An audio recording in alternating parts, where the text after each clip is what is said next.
Hey, what's up everybody? That time of the year again for us. It is Overland Track time. Come on! It is March 2020 and just in a few days time we're going to be heading up to Cradle Mountain. Start our hike, 8 days like we normally do. So starting from obviously Dove Lake, heading down to Lake St Clair. So with all that's going on in the world at the moment, all the madness and chaos with this coronavirus, we could not have picked a better time to escape from society for a week and a bit.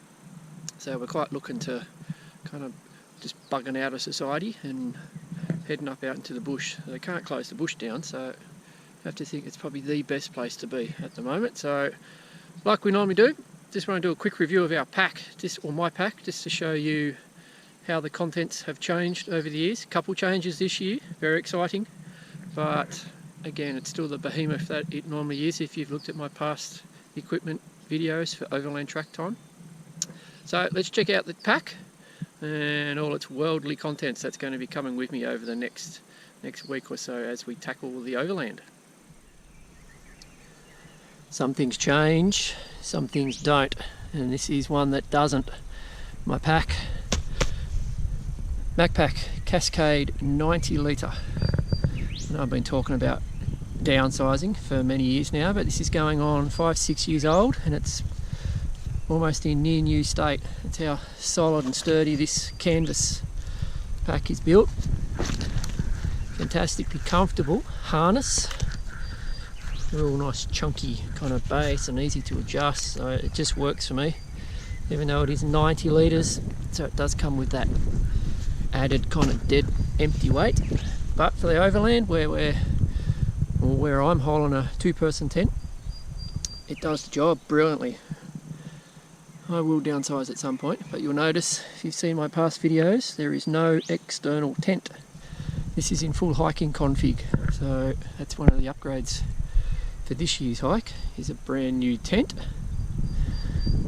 The only thing external, 2 bottles, our little dry sack for food overnight. Our little buddies come with us everywhere. Doesn't miss a trick. Macpac Cascade 90 litre. Absolutely brilliant pack.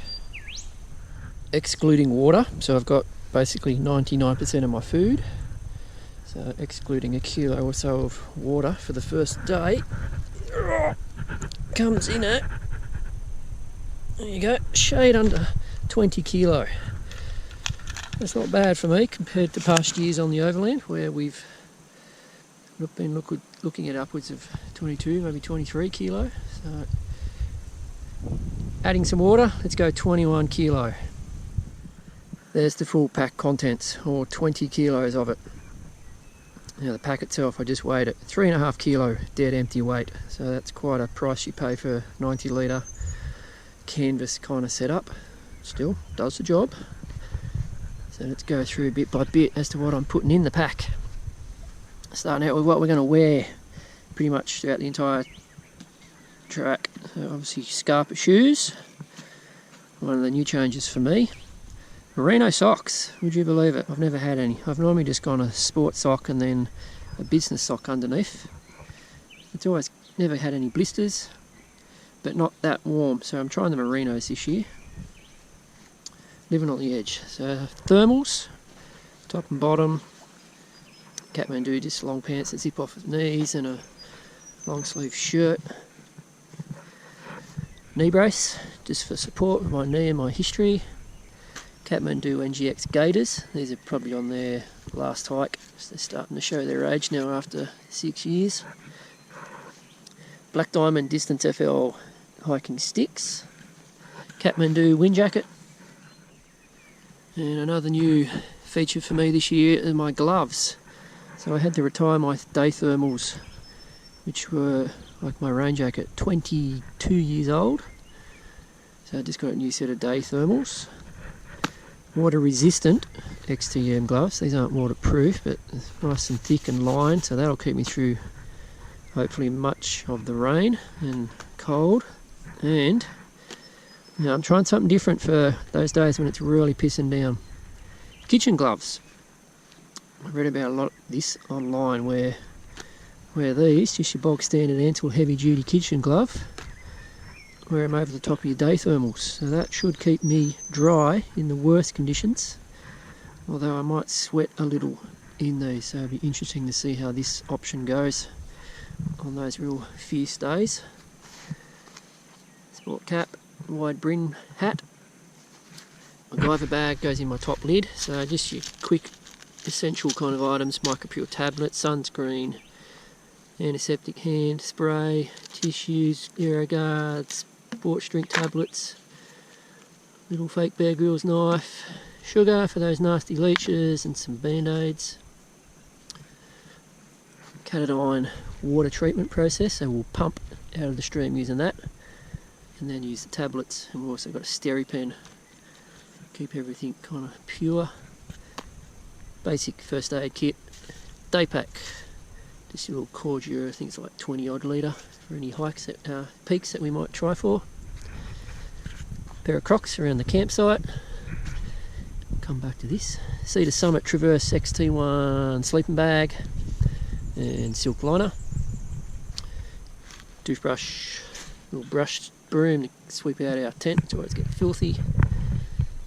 Little ties, secure our bag if we leave it, stop the currawongs from breaking in. Tiny little umbrella for around the campsite and sunglass bag. Internal water pack liner to prevent water getting in. Bog rolls, we'll do that up properly just to keep it dry. 2 Nalgene bottles, I'm only going to fill them up halfway for day one, that'll get us to Fury Gorge.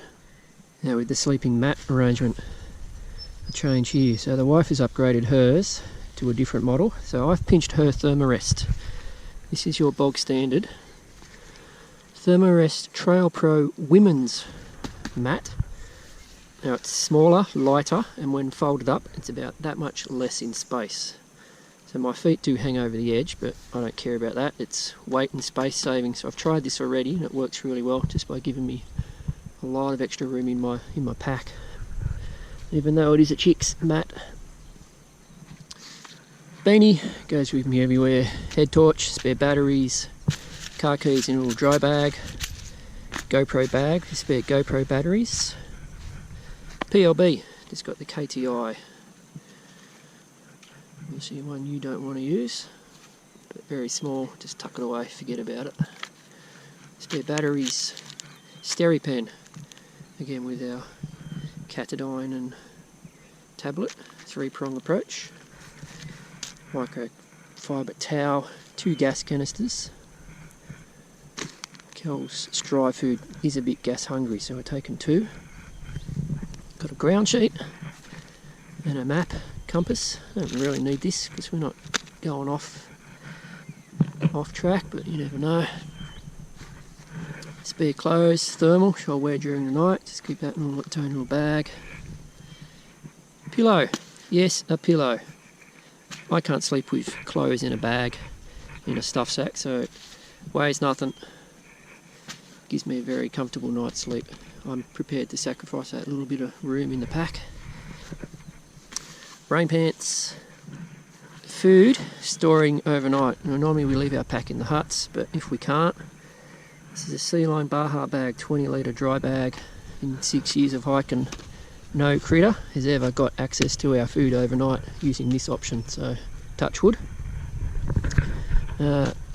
Exterior pack cover, rain cover, just you see the Summit, 90 litre kind of variant. Cooking, my cooking setup, so it's the Optimus Terra setup. So I take this big bowl that does everything for me. It's probably a little bit oversized, but in this little thermal kind of pouch, keeps everything secure. Little handle, spatula, little flint as a backup, Covia Titan little cook top. It's starting to not strike when the gas is on, so maybe that's near end of life, hence I'm taking the spare striker. A little measuring cup and scour, little knife, spoon and fork from Kathmandu. These are I just take a cup and a bowl, so they fold out like that, and then fold away when not in use. to that. So a real space saver. Tea towel, help clean up. Then the food. We have cut down this year on how much food we're taking, just less crap. Even taken some desserts as a meal replacement. So that's pretty much all food, or is 99% of all food. A little bit of fresh food that I'll put in tomorrow on our way up. But that's all the food, and that weight is, let's check it out. Now the food comes in at 3.5 kilo for 7.5 days food. So there's basically 99% of food there. Got a little bit of fresh to go in, but 3.5, that's good for me. I think it was 5 last year, so there's 1.5 kilos saved just by cutting back on not taking crap. And then the final 2 big ticket new items in my kit this year. New tent. This is the MSR Hubba 2-person tent. So our wilderness equipment 2-person ultralight dart, it was just showing its age. Not really that waterproof, it's heavy, bulky, I had to have it on the outside of the pack. This is so small and so light, particularly with the space it takes up, can now fit inside my pack. Big bonus for me. So this is absolutely brilliant tent. And then the piece de resistance is new rain jacket. So after 22 years I had to retire my Mont. The seams were coming off, I just couldn't reseal it. So yesterday, brand new from Paddy Palin in Launceston. They call this the Austral, I think it's called, the model. There we go, Austral, marlin colour. So basically exactly the same kind of jacket as I bought 22 years ago, just the modern day version. The only thing different is that you can't go in through the side pockets, you can only go in through the top. But aside from that, basically the same jacket, so hopefully this will last me another 22 years. It'll see me through to retirement. That's it, that's everything, all 20 kilos that I'm taking on this year's Overland Track.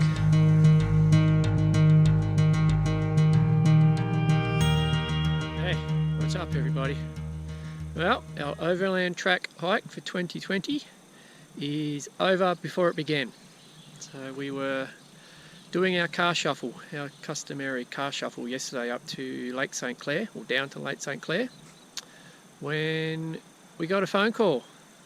I actually didn't pick it up until after we just left Lake St Clair. It was from National Parks, who were advising us that they were closing all the huts, closing all the visitor centres, and they were recommending not to start our Overland Track hike, which was due to start tomorrow morning.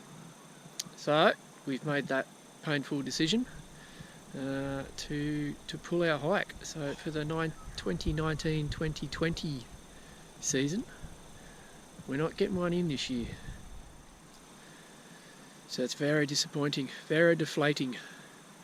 I normally don't pick the phone up on a weekend, but given all that's going on at the moment in the world, crazy times with this coronavirus, I figured I'd actually listen to the voice message. And when we heard it was National Parks, we kind of knew there was something going on, something wrong, and one of those times I shouldn't have entered the phone. So it's Sunday afternoon. We should be up at Cradle now, settled into the Wildheim cabins, but even the Wildheim cabins were being closed. Everything's getting shut down, even though the Overland Track is still open. The wilderness, they can't shut that down, but like I say, they were highly recommending not to proceed because they could not guarantee that everybody, if anybody was still doing it, that everybody was clear of the virus. No guarantee that people were being true and accurate as to their past movements. So, oh well, we'll call it postpone, not cancelled. So hopefully we can come back later this year and still get a hike in the year 2020, perhaps in the start of the 2021 season. So we'll see how it pans out. But it was a long day yesterday, driving from Lonnie down to Lake St Clair to drop the car off, then heading down to Hobart to drop the dog off, and then having to do an about face and then go back to Lake St Clair, pick up the car and then back to Lonnie. So my back is certainly feeling the, whatever it was, 7, 8, 9 hours in the car. So it was a pretty sober mood that we were in last night when we did eventually get home. It's one of those times at the moment, isn't it? Things are getting pretty heavy. Not sure how to take things. And the bush was kind of going to be my escape from reality for a week or two. I was really looking forward to getting out in the bush, not like we always are for the Overland, but this year in particular with all the madness and the toilet paper hoarding that's going on. But I reckon there's still going to be plenty of people doing it. Certainly, maybe not those from interstate, certainly not those from overseas who have to be in quarantine, but for many of the locals, I reckon, even though you're not going to get your little Overland tag, I reckon there's still going to be plenty of people doing the Overland over the coming week or two. Damn you, coronavirus. Anyway, the bush is going nowhere, the Overland's going nowhere. We will be back to partake in the Overland Track again at some point in the future.